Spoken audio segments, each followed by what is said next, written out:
लग्नाच्या पहिल्या दिवशी मंजिरी यशची वाट पाहत बसली होती आणि ती यशच्या आठवणीत रमली होती. तिला एक एक करून सगळं आठवत होतं. पहिलीपासून 9वी पर्यंत क्लासमध्ये पहिली येणारी मंजिरी बोर्ड परीक्षांमध्ये ती द्वितीय आली होती. ती द्वितीय कशी काय आली म्हणून तिला सगळे मुलं प्रश्न विचारत होते. त्याचा पहिला आणि तुझा दुसरा कसा काय नंबर आला? असे हजारो प्रश्न तिच्या कानात घुमत होते. सगळे तिला विचारत होते की पहिला नंबर आलेला यश कोण आहे? हे सगळं ऐकून आता मंजिरीला खूप राग आला होता. तिचा गोरा चेहरा रागाने लाल झाला होता. मंजिरीचे वडील शहरातील मोठे उद्योगपती होते. मंजिरी सर्व गुण संपन्न होती. तिने कधीच हार मानली नव्हती. जेव्हा समोरून एक मुलगा त्याचा रिझल्ट पाहून नंतर तो हॉस्टेलकडे जायला निघाला, तेव्हा सगळा स्टाफ आणि काही विद्यार्थी त्याला कॉंग्रॅच्युलेशन्स म्हणू लागले. तेव्हा सगळ्यांना कळालं की हाच तो टॉपर यश आहे, ज्याचा आज पहिला नंबर आला आहे आणि त्याला 98% मार्क पडले आहेत. पूर्ण स्कूलमध्ये नसून तर पूर्ण जिल्ह्यामध्ये त्याला सगळ्यात जास्त मार्क पडले आहेत. पण दुसरा क्रमांक आलेली मंजिरी त्याच्याकडे रागाने पाहू लागली. ती मनातल्या मनात विचार करते की 2 मार्कांनी माझ्या पुढे गेला आहे म्हणून काय झालं? याच्यानंतर तर माझाच नंबर येणार आहे. तुला नेक्स्ट टाइम मी बघतेच. हार मानणे हे मंजिरीच्या स्वभावातच नव्हतं, पण त्याप्रमाणे जिंकायची आस यशमध्ये पण नव्हती. यश हा साध्या गावामधून आलेला साधारण मुलगा होता. तो कोणाला पण त्याच्याकडे आकर्षित करून घेत नव्हता. त्याच्या गावातल्या शिक्षकानेच त्याला शहरामध्ये शिकायला पाठवले होते आणि ते शिक्षक यशच्या वडिलांचे मित्र पण होते आणि त्याप्रमाणे बोर्डमध्ये यशने प्रथम क्रमांक मिळवला होता. मंजिरीने युनिव्हर्सिटीमधून B.Com आणि MBA केलं, कारण तिला तिच्या वडिलांचा व्यवसाय सांभाळायचा होता. बघता बघता 9 वर्षे होऊन गेली. आता मंजिरी तिच्या वडिलांसोबत त्यांचा व्यवसाय सांभाळत होती. एक दिवस तिचे वडील तिच्यासोबत बोलत होते. तेव्हा तिच्या वडिलांना अचानक चक्कर आली आणि ते खाली पडले. खूप घाईमध्ये मंजिरी जवळच्याच हॉस्पिटलमध्ये तिच्या वडिलांना घेऊन गेली. बाहेर बोर्ड होता, यश चव्हाण. MBBS, MD, DNB हे पाहून तर मंजिरीला कळाले की डिग्री तर या डॉक्टरने चांगली घेतली आहे आणि हाच तिच्या वडिलांना चांगली ट्रीटमेंट देऊ शकतो. असा विचार करून मंजिरी त्याच्या केबिनमध्ये गेली. आतमध्ये जाऊन तिने जेव्हा यशला पाहिलं, तेव्हा तिला असं वाटलं की याला कुठेतरी पाहिलं आहे. परंतु तिला लगेच लक्षात आलं, हा तर 10वी मध्ये पहिला नंबर आलेला यश चव्हाण आहे. त्याला पाहिल्यानंतर मंजिरी माघारी जायला निघाली, परंतु यशने तिला थांबवलं. थांब मंजिरी, मला पेशंटला तपासू दे. मी एक डॉक्टर आहे.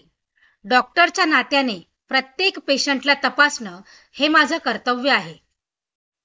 मन मारून मंजिरीने तिच्या वडिलांचा इलाज त्याच्याकडून करून घेतला. हळूहळू तिच्या वडिलांच्या तब्येतीमध्ये सुधारणा होऊ लागली. यशने त्यांना एक्स्ट्रा काम आणि टेन्शन घेऊ नका म्हणून सांगितलं आणि पूर्णपणे आराम, पौष्टिक आहार घेण्यासाठी सुद्धा यशने सांगितलं होतं. आता मंजिरीवरच सगळी जबाबदारी आली होती. मंजिरी तर रूपाने आणि गुणाने आधीच संपन्न होती, पण आता तर मंजिरी खूपच सुंदर दिसत होती. मंजिरी आता खूप स्टँडर्ड झाली होती. तिने वडिलांचे अजून काही टेस्ट केले होते आणि ते रिपोर्ट मंजिरीला यशला दाखवायचे होते. पण त्याला भेटल्यानंतर तिला 10वी मध्ये घडलेला प्रसंग नेहमी आठवत असायचा. आणि कशी त्याने तिची जागा घेतली आणि आता तिच्यापेक्षा पण किती मोठा डॉक्टर झाला आहे.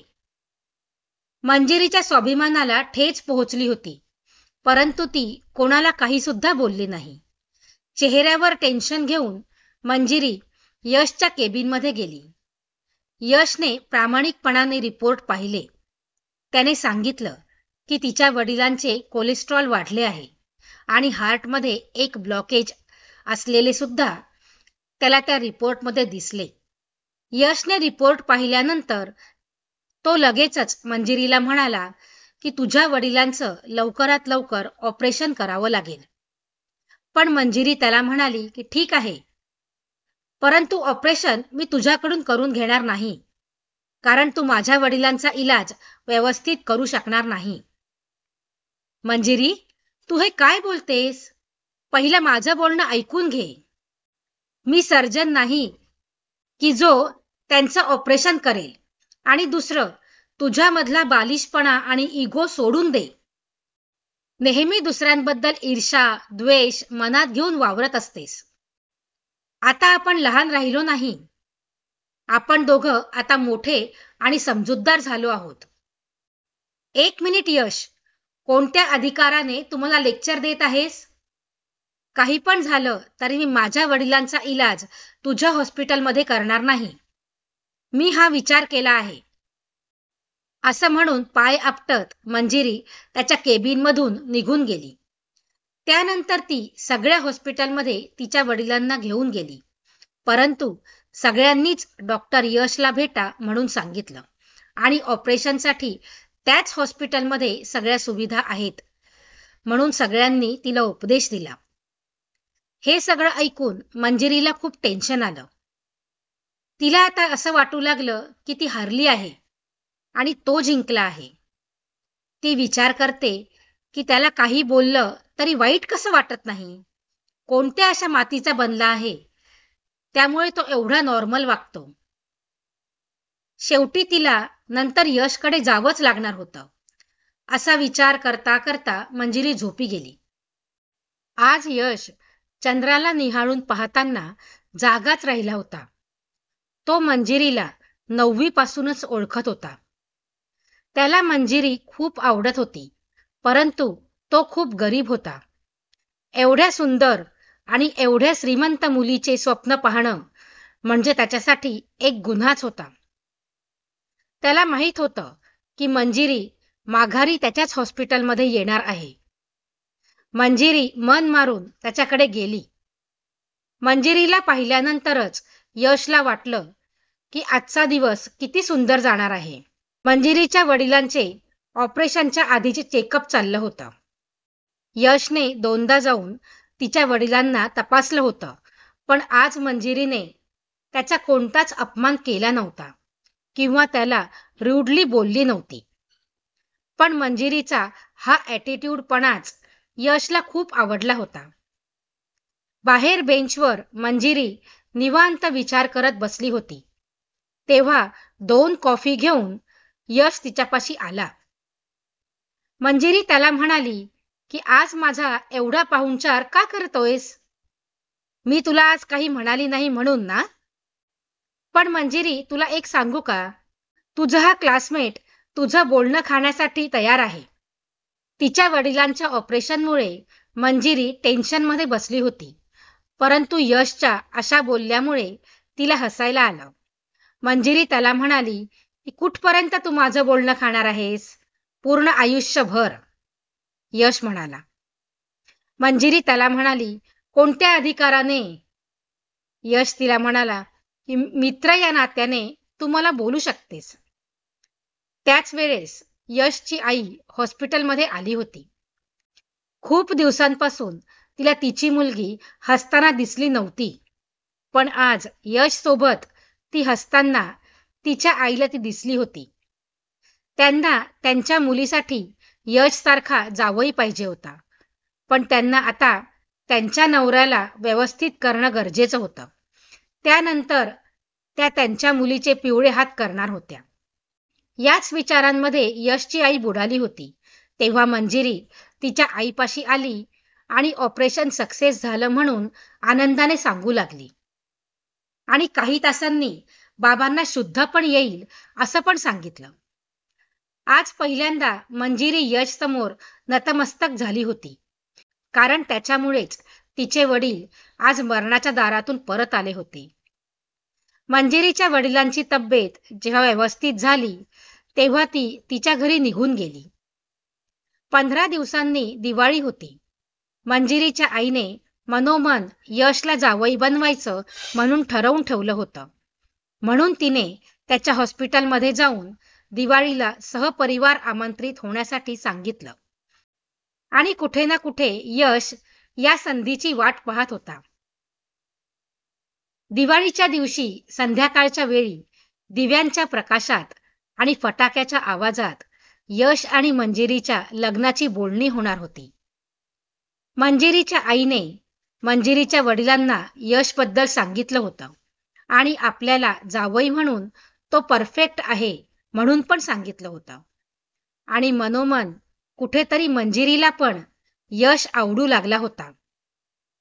बोलता बोलता मंजिरीच्या आईने आणि वडिलांनी यशच्या आईवडिलांना त्यांच्या मुलीबाबत सांगितलं आणि त्यांना यश जावई म्हणून पसंत आहे हे पण सांगितलं.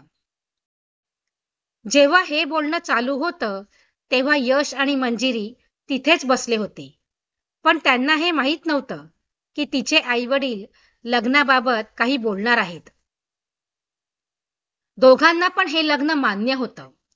आई-वडिलांचं बोलणं चालू असताना दोघे पण लाजेने बाहेर निघून गेले. मंजिरीला यश मिळाला म्हणून तिला खूप गर्व वाटत होता आणि यशला मंजिरी मिळाली हे पाहून त्याला वाटत होतं की त्याने तर जग जिंकलं आहे. 1 महिन्यानंतर त्या दोघांच्या लग्नाची तारीख निघाली. निर्विघ्नपणे विवाह संपन्न झाला होता. आता ते दोघे एकमेकांचे झाले होते. तोपर्यंत दरवाजावर टकटक आवाज आला. मंजिरी भूतकाळाच्या आठवणीतून बाहेर आली. तिने पाहिलं तर दरवाजावर यश आला होता. मी आत येऊ का म्हणून त्याने तिला विचारलं आणि तिला म्हणाला, कोणत्या विचारात बुडाली होतीस? मंजिरी विचार करते की याला कसं काय माहीत की मी काहीतरी विचार करत आहे ते. ती त्याला विचारते की तुला कसं काय माहिती की मी काहीतरी विचार करते आहे? यश तिला म्हणाला की मला माहिती आहे, कारण मी तुला 9वी मध्ये असतानाच ओळखतो. तू माझ्याकडे बघत नव्हतीस, परंतु मी तुझ्याकडे नेहमी पाहत होतो. मला तेव्हापासूनच तू फार आवडते. हे ऐकून मंजिरी हैराण झाली. त्यानंतर मंजिरी त्याला म्हणाली की जर तुला मी आवडत होते तर तू आजपर्यंत मला का नाही बोललास? यश म्हणतो की मी गरीब घराण्यातील मुलगा होतो. तुझ्यासारख्या श्रीमंत मुलीच्या प्रेमात पडणं म्हणजे खूप अवघड होतं आणि तुझ्या वागण्यामुळे मला वाटत होतं की तुला माझा राग येतो आहे. पण आज पण तू मला काहीही बोलू शकतेस, कारण आज पण मी तुझ्यासाठी तोच गावंढळ यश आहे आणि माझ्यासाठी तू सगळ्यात टॉपर स्मार्ट मुलगी आहेस. यशचं बोलणं ऐकून मंजिरी त्याच्या मिठीमध्ये गेली. यशच्या बोलण्यामुळे तिला काही सुचतच नव्हतं की काय बोलावं. एवढ्या स्वतंत्र विचार करणाऱ्या मुलासोबत तिचं लग्न झालं म्हणून ती स्वतःला खूप भाग्यशाली समजत होती. ती हरून पण आज जिंकली होती. मित्रांनो, तुम्हाला माझी ही कथा आवडली असेल तर व्हिडिओला लाईक नक्की करा आणि चॅनलला सबस्क्राईब करायला विसरू नका. धन्यवाद.